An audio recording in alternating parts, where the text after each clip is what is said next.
이어서는 저희가 특징적인 종목들을 점검하는 시간입니다. 스포트 역전주 이어가 보도록 할게요. 어떤 종목들이 특징을 가지고 있는지, 그래서 어떤 투자 전략 세워야 되는지 두 분과 함께 오늘 해결해 나가겠습니다.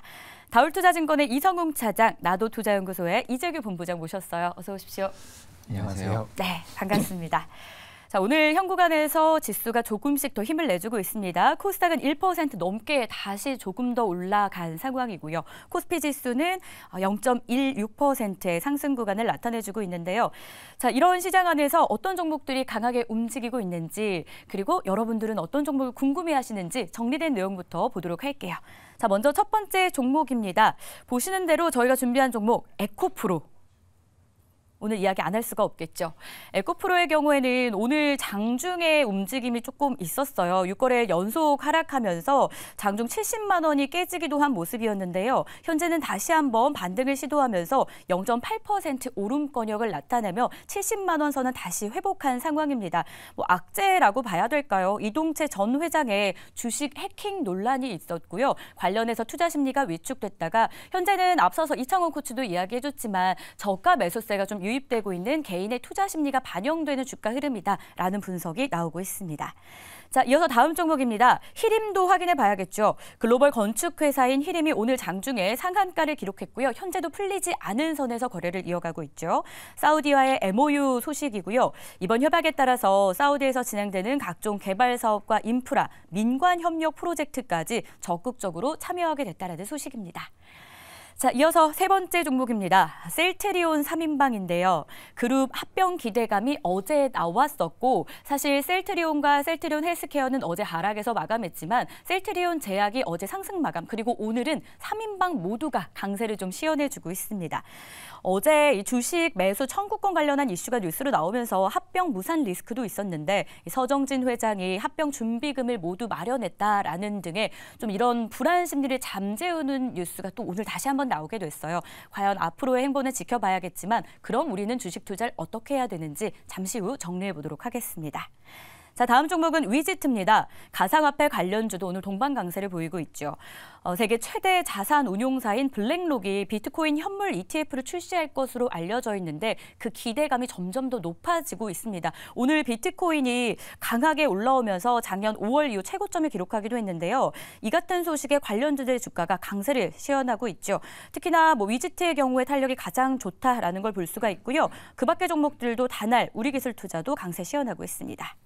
자, 마지막으로 네이버 점검하겠습니다. 역시나 사우디와 관련한 MOU 소식이 들렸습니다. 오늘은 사우디 관련한 MOU 소식, 그런데 각자 사업 영역이 조금 달라요. 여기에 또 네이버는 ICT 국내 기업으로는 최초로 생활 인프라 플랫폼 사업을 수주했다라는 거고요.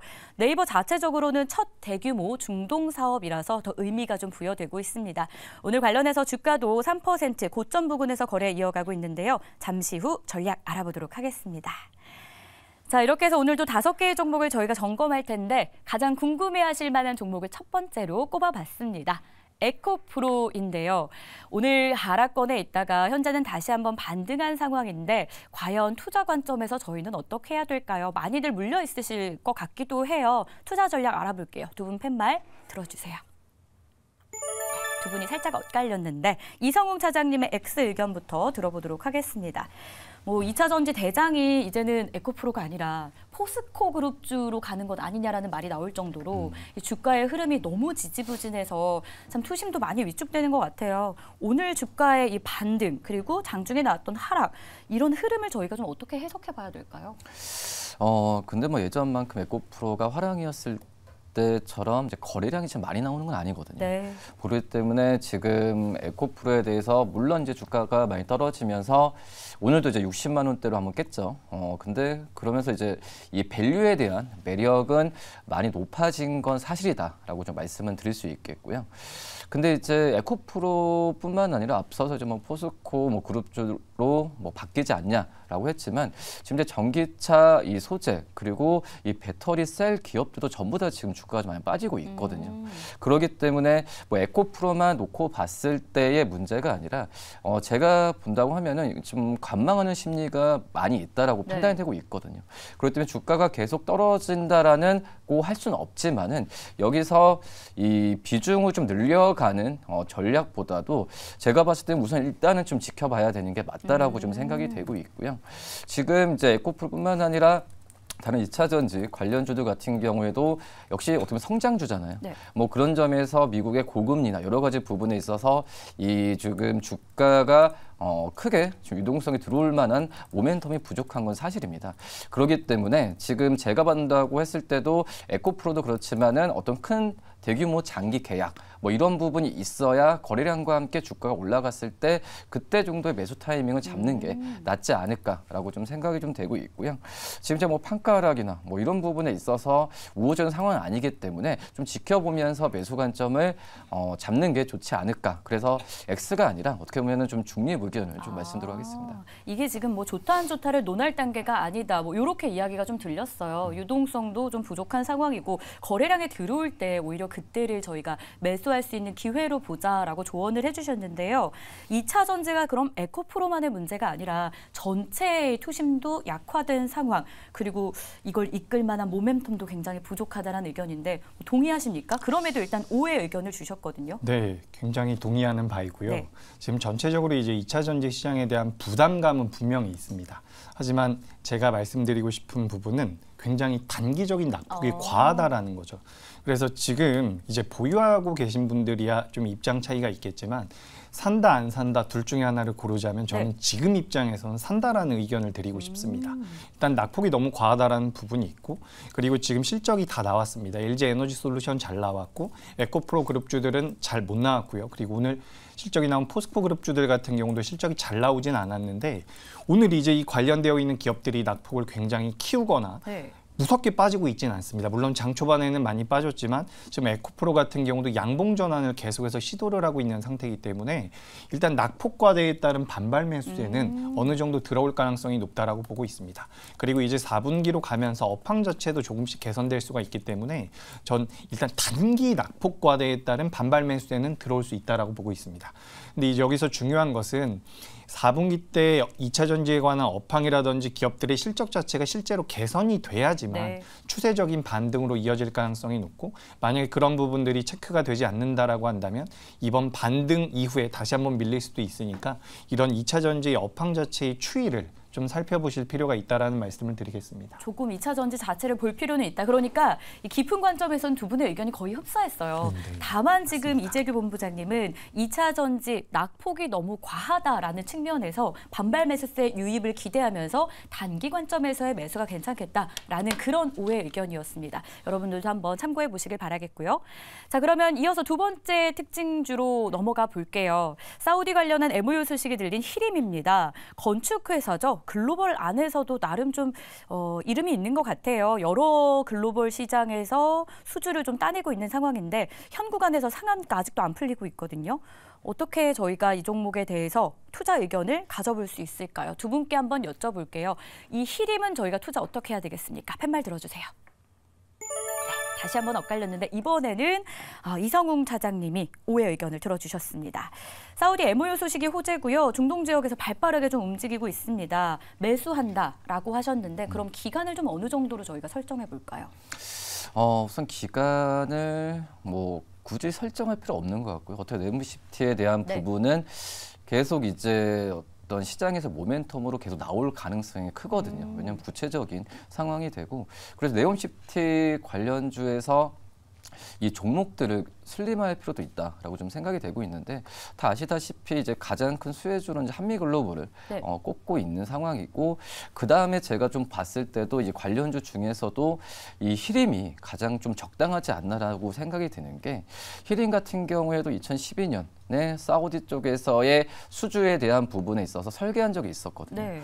그렇기 때문에 지금 네옴시티와 어떤 지금 당장 어떤 실적의 폭발적으로 잡히는 그런 기업들이 많지는 않지만 가장 빨리 잡힐 수 있는 기업들을 봤을 때도 저는 이제 히림이 거기서도 이제 탑 안에 들지 않을까라고 좀 생각이 되고 있고, 이 히림 같은 경우에는 이 앞서서 말씀한 건축회사가 아니라 건축 설계 회사죠. 네.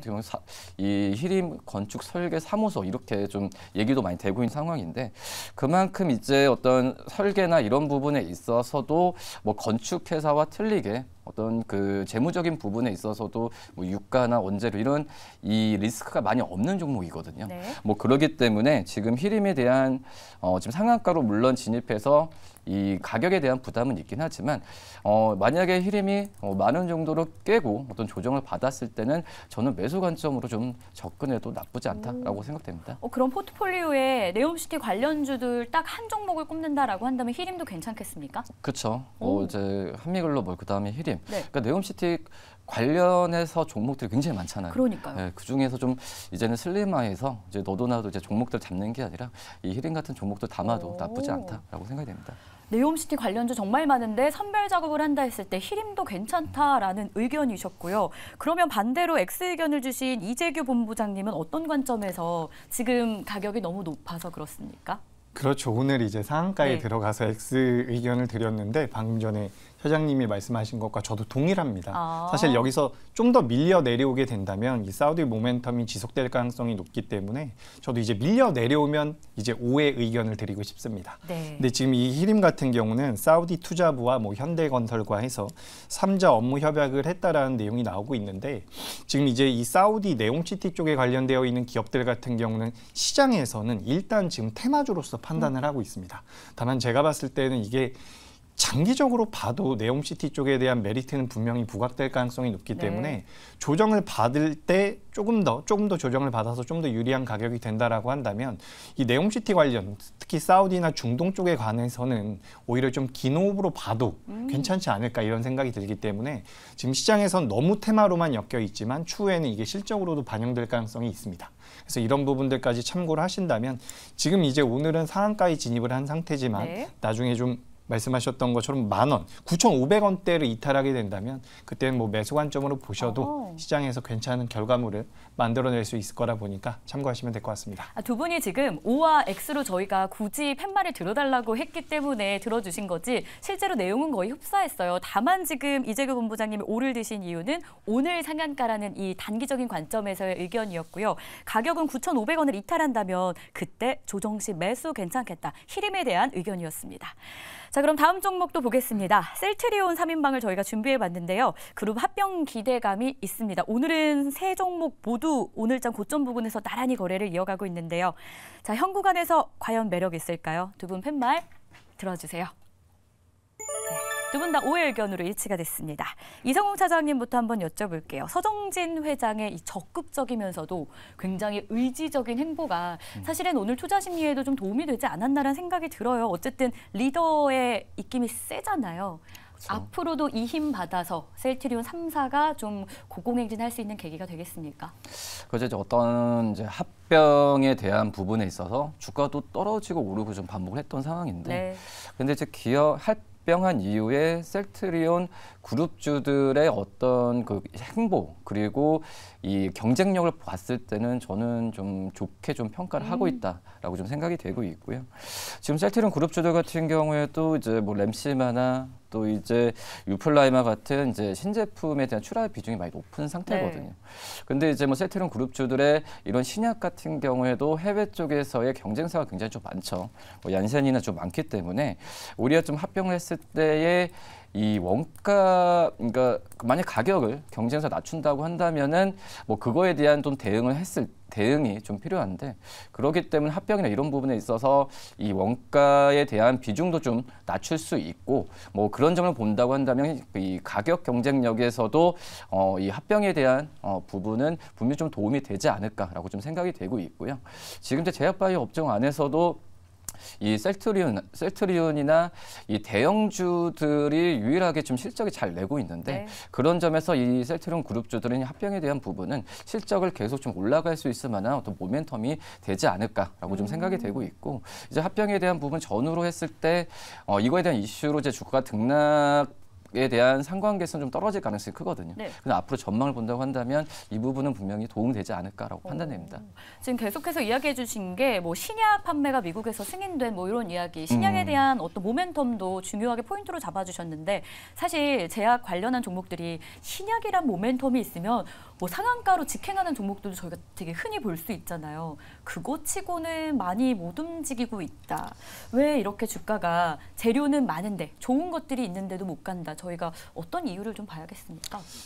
네, 그렇죠. 저한테 여쭤보시는 네. 건데 셀트리온 같은 경우는 일단 덩치가 굉장히 크죠. 네. 덩치가 굉장히 크고 최근에는 시장 자체가 굉장히 약했기 때문에 이제 전방적으로 이제 자금이 들어올 수 있는 여건이 되기 어려웠다. 네. 이렇게 판단을 하고 있습니다. 그래서 일단은 이제 합병에 관련되어 있는 부분은 제가 저도 이제 다른 데에서 이 셀트리온에 관련돼서 말씀드린 적이 있는데 저는 합병이 될 거라고 보고 있어요. 네. 지금 뭐 주식 매수 청구권에 관련되어 있는 여러 가지 내용들이 있지만 어쨌든 이 서정진 회장이 굉장히 강하게 밀어붙이고 있는 그러니까요. 부분이고 실제로 대형주 치고는 굉장히 끼도 있는 기업입니다.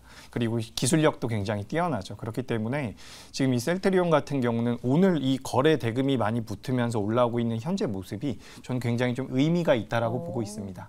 그래서 만약에 이제 가장 중요한 것은 어쨌든 지수의 상황이겠지만 지수 자체가 많이 밀리지 않는다라고 한다면 셀트리온 같은 경우도 지금부터 어느 정도 우상향의 가능성이 높다라고 보고 있고 실질적으로 2024년도에 5개의 신규 바이오시밀러 파이프라인이 이제 계속해서 뭐 임상이 진행되거나 허가를 받거나 진행이 된다라고 합니다. 내년이네요. 네, 그렇죠. 그리고 2025년도까지는 11개 제품을 이제 라인업을 포트폴리오로 구성하겠다라고 이야기를 하고 있는데 셀트리온이라는 기업이 가지고 있는 기술력만 놓고 봤을 때는 굉장히 메리트가 있습니다. 네. 그러니까 시장에서 소외가 되고 있었지만 이제 뭐 합병 이슈라든지 여러 가지 시장 상황이 좀 개선이 된다라고 한다면 셀트리온은 좀 더 올라올 수 있다라고 보고 있습니다. 좋습니다. 묵직한 기업에게 자금이 좀 들어오기에 현재 시장의 여건이 어려웠던 것뿐이지 앞으로 우상향 가능성이 열려 있고 여기에 또 내년에 신약 파이프라인 관련한 재료까지 있는 끼 있는 종목이 셀트리온 3인방이다라고 정리했습니다.